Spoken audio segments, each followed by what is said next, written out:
yun din ang confusion ng mahal nating bansa. So, ako na dito. So, mahal na Pilipinas, kanino tayo makikinig? Sa demonyo na magsasabing, wala na kayong pag-asa, nalampasan na kayo ng Vietnam, Thailand, pati Cambodia, lalampasan kayo. Corrupt kayong mga Pilipino.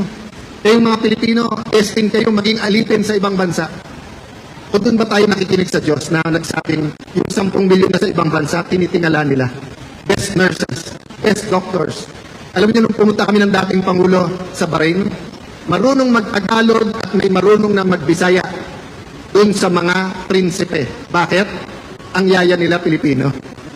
At mahal na mahal nila yaya nila.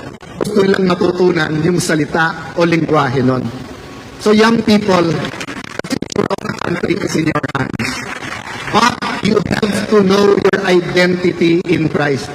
Ma-confuse na kayo sa lahat, pero huwag kayong ma-confuse na anak kayo ng Diyos. Diba? Ma-confuse na natin ang ating bansa sa politika natin, sa ekonomiya natin.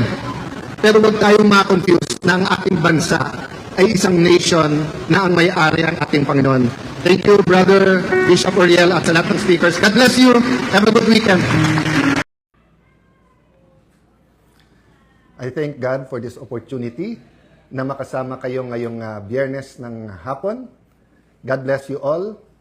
Sa ating pong mga kababayan, aking Facebook friends and family sa Luzon, Visayas at Mindanao. At dumadami po tayo sa ating pong mga mahal na mga OFWs all over the world po. Mga nasa Middle East, nasa Europe, nasa Asia, mga nasa Africa. Sabihin mo kung saan may opportunity, nandyan ang Pilipino.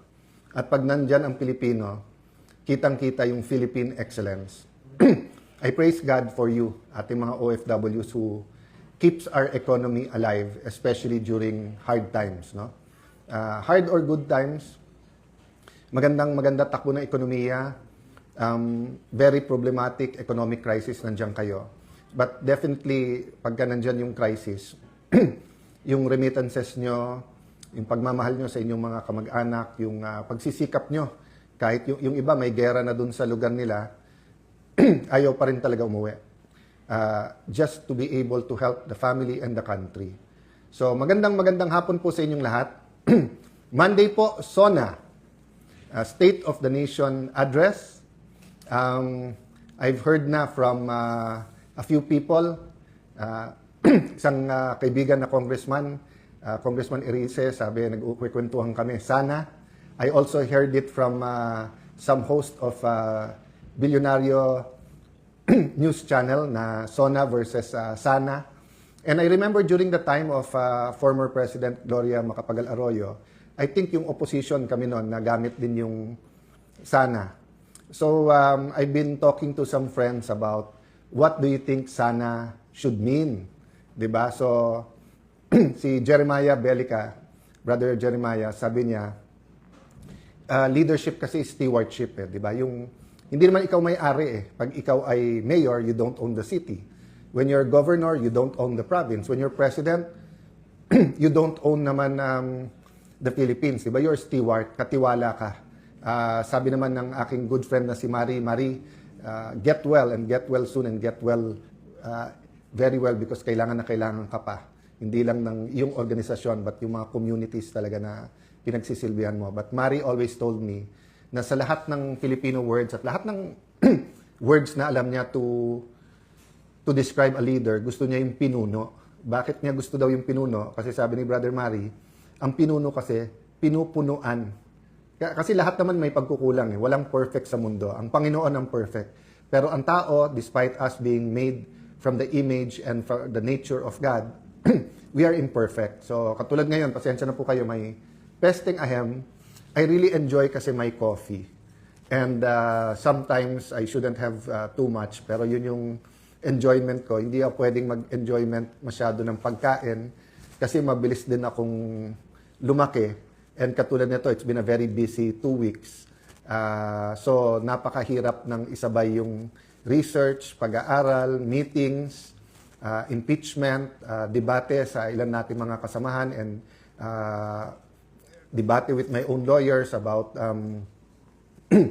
issues sa supina, issues sa NBI, Of course, yung investigation dyan sa Southeast Asian Games. So, balancing act, but yun nga, yung konti kong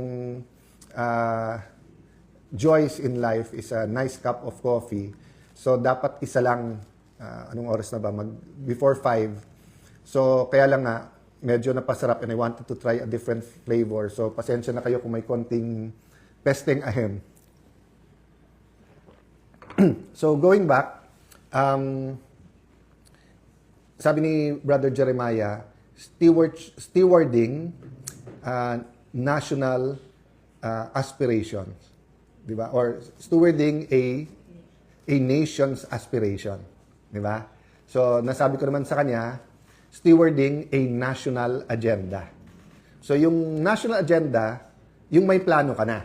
Diba? And when you say national agenda, hindi to Pinklawan agenda, hindi to DDS agenda, hindi to Marcos loyalist agenda, hindi to hard left, hard right, hindi to religious agenda. A national agenda means nag-a-agree tayo as a nation, yun ang agenda. Nation's aspiration is easier. Tama yung sinabi ni Jeremiah Bellica. For example kasi, di ba? Halimbawa, pag sinabi natin national agenda, sinabi natin, sobrang mahal ng kuryente ngayon. Ulitin ko at alam kong feel nyo to. Sobrang mahal ng kuryente ngayon. Okay, pag sinabi mo yon, so halimbawa, sabi natin national agenda, more efficient pero cheaper electricity at sabihin ng iba, ang pinakamura ngayon sa available na technology, mag-nuclear tayo. Some people will not agree. So, that's why mahirap magkaroon ng consensus sa national agenda na, o kaya sabihin nila, sir, ang pinaka-efficient, cost-wise, nuclear, ang pinakamura, coal. Pero ang problema sa coal, yung environment. So, katulad ko na madaling mapesting ahem kasi nga allergy, hika, acid. Nung bata ako, napakalinis pa ng air sa Metro Manila. Believe it or not, sabi ng dad ko, nagsiswimming pa sila sa Pasig River nung bata sila. Yan, yung mga taga-Pasig, mga taga-Pateros, some parts of Taguig, dyan sa Pasig River, no? But because of pollution, umiba na. Ganun din, yung hangin natin sa buong Metro Manila. So ngayon kahit sabihin mong good or stable conditions, relative pa rin yan kasi medyo as of today's standard or what's safe for human. But dati, nung marami pang puno, less cars, less diesel engines, less coal plants, di ba? Pero pag sinabi mo kasing national aspiration, for example, sinabi mong a safe and comfortable life. Pag sinabi mong affordable cost of living. Pag sinabi mong affordable cost of living, kayang bayaran ang bahay, medical expenses, pag-aaral ng mga anak, ikaw mismo kung gusto mo continuing education, di ba? So lahat yan pag-uusapan sa SONA, but of course limited din ang time ng presidente. Nakailan SONA na rin ako simula nung naging congressman ako ng 1998. Nakailan boycott din minsan, depende sa sitwasyon. Nakailan sana na rin. So let me inject at this time biblical principles, no? Biblical principles for all of us, regardless of our political affiliation or leanings, no? Number one, kung anong ating itatanim, yan ang ating aanihin. Okay? Kung ano ang ating itatanim, yan ang ating aanihin. For example, kung sasabihin natin, we should make it easier for hardworking people. We should allow them to get capital para hindi sa 5-6 lang tumatakbo. We should promote hard work. Pero halimbawa, promote natin online gaming, pagsusugal. Yung binebenta ng online gaming, yung manalo ka, get rich or get money quickly. But sa totoo lang, ang nananalo lang naman sa gaming, yung may-ari, yung nagpapasugal, di ba? Pero yung nagsusugal, sabihin mo sa, I'm not sure about the statistics, whether 1 out of 10, 1 out of 50, 1 out of 100, 1 out of 1,000, ang kikita dyan. So, nung uso pa talaga yung weteng, sabi nila, ano ba naman yan, piso-piso, 5 piso. So, ganun din sa online gaming, sasabihin, 5 pesos, 10 pesos, 50 pesos. But actually, sinabi nga ni Becoming